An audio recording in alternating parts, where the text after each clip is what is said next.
Welcome to the College Football Bros. I'm Michael Newman. I'm Ryan Newman. And I'm Trey Newman.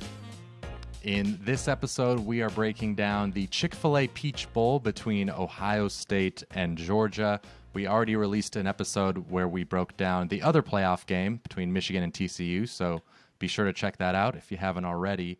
But before we get into the actual game here, just kind of an interesting potential storyline. Trey, I'll start with you. What would a loss mean for Ryan Day?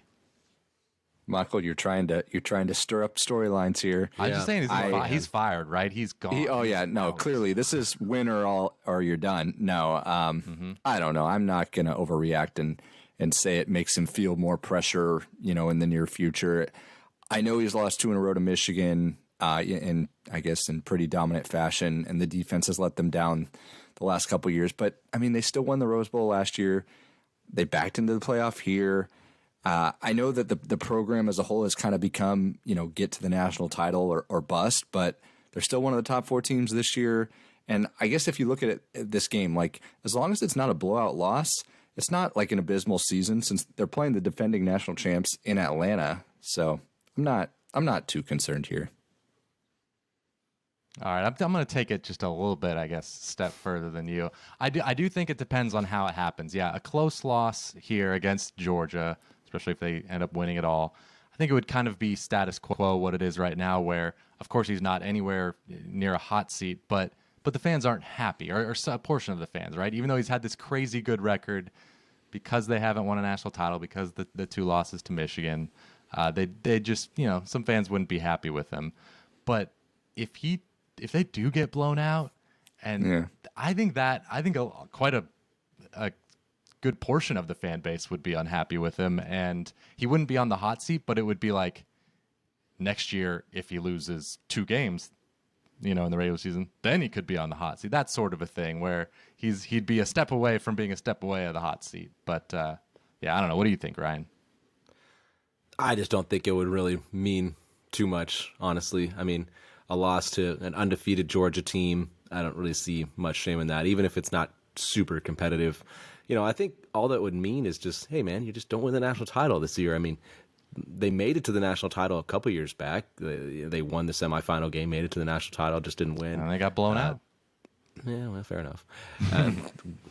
But it's just inevitable, it seems like. If you keep winning at this clip, you keep making playoff appearances, eventually you're going to have a team that punches through. So to me, it's if you're in the playoff, I mean, you can't complain, like, at all.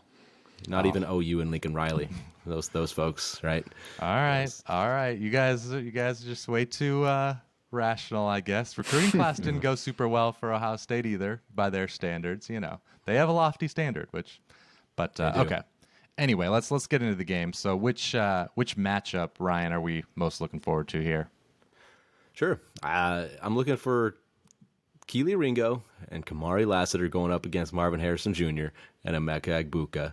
So Georgia's corners going up against Ohio State's wide receivers. You got 6'2" Ringo, 6' Lassiter, so they're able to compete a little bit with the size of, say, Marvin Harrison Jr. Sets at 6'4". I don't know. I just feel like that to me is such a huge part of this game. If Keely Ringo and Lassiter can, somewhat lock up those 2 receivers, at least not allow them to get completely wide open and go off for huge games. Like Ohio State, I just don't think can do it. They need a passing game, a successful passing game to stay in this game and make it a good one.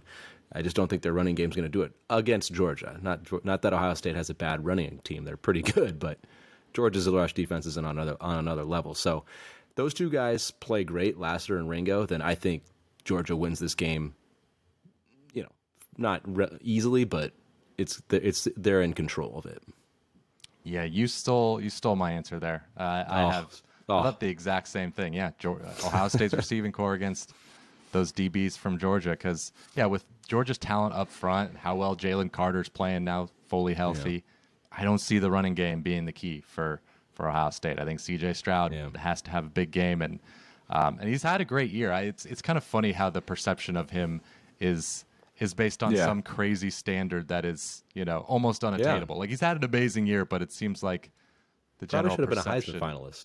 Yeah, exactly. Based on the numbers he had. I know, anyway, but over Bennett. Yeah, yes. Well, oh, wow. We got some Ohio State Georgia fans watching. Georgia fans aren't going to like that, but I agree. I mean, I think C.J. Stroud had a better year. Georgia, but I think I'd rather have C.J. Stroud than Stetson Bennett. Agreed. We'll see here, maybe. But Stetson Bennett in big games keeps showing up big, so maybe he'll do it again here and shut us up. Yeah. Yep, mailman's delivering. All right, so I'm going to go the other way here. I want to see the Buckeye defense against that Georgia offense. Maybe it's the corners against the receivers for Ohio State's corners versus Georgia receivers, or it's the line against Georgia's offensive line, because last we saw Ohio State, they were giving up big plays left and right to Michigan on the ground and through the air. So if they haven't shored that up at all, then it could be lights out. And we know Georgia's line is a clear strength on both sides, but if that O line is opening up holes for the run game, then it could be a longer day keeping the ball away from Stroud and the Buckeyes. Okay, so who do you guys like to win the game, and then who do you like against the spread? And Georgia, of course, is favored by 6.5. Yeah, when I look at Ohio State and the Big Ten title game, I don't feel like that was. I'm sorry, not the Big Ten title game, but their last game against Michigan. I just don't feel like that was an aberration. I think Ohio State has some weaknesses that really, really good teams can exploit, and I just don't feel like Ohio State can fix the problems that they have, at least just in a matter of a few weeks. Their offense can be slowed down by really good defenses, and Georgia, of course, has a really good defense. Take a look at what Georgia did to Tennessee earlier in the year. I mean, they just, to me, Tennessee had the best offense in the country, and Georgia made them look like chumps. And on the flip side, I'm just not, like Trey kind of mentioned, I'm not confident in Ohio State's D. They gave up so many big plays to Michigan, and particularly up front, I'm not sure if they can hold up. So I like Georgia here. I think they're the stronger team, and I think they'll prove it. I agree with you. I really love the advantages that Georgia has here, but in this situation, I mean, remember last year Georgia lost the SEC title. They rebounded, played a lot better, and obviously ended up winning the national title. I'm not saying that's what's going to happen here with Ohio State, but I'm just expecting a better performance out of the Buckeyes. Everyone kind of wrote them off as bad. They lose to Michigan at home like they did. But I feel like we're going to get as sharp of a performance out of them as you could. They got a new lease on life. They're still a very athletic and deep team with an offense that could put up points with Stroud and Marvin Harrison and those backs. I mean, even in the SEC title, LSU was able to really move the ball well. I know some of the scoring was late when the game was out of control, but early on they still were. So this Georgia defense, very good, but not invincible. They got the extra week of rest, over 30 days off. I feel like it's almost hitting the reset button on the season. So they could make Georgia play from behind, too, if they score. So not saying Ohio State. I'll pick Georgia to win, but Ohio State to cover. Yeah, I'm also going Georgia to win, so 3 for 3 there. Ohio State just hasn't seemed to have that elite gear this season and just kind of put everything together. So not picking them to win, but I'm going to take them to cover, like Trey. I mean, I think C.J. Stroud is the better quarterback in this matchup. He's got the superior receiving core, and the Ohio State defense, I know they gave up several big plays against Michigan, but it's still much better than 2021. They have improved since last season. I think Jim Knowles will learn from their mistakes against Michigan, and they'll have a better game plan here against Georgia. And so Ohio State covers, but ultimately just the talent of Georgia's defense and the coaching, and even on offense, Stetson to Brock Bowers and Darnell Washington, I think that'll be too much. So yeah, Georgia to win, Ohio State to cover. Okay, that'll do it for this episode of the College Football Bros. Let us know if you're watching on YouTube in the comments below your predictions for this game, and enjoy New Year's Eve. Happy New Year. Enjoy these football games. So see you next time. See you next year. You've been watching the College Football Bros. Be sure to subscribe here on YouTube and in your podcast app for college football content all year round.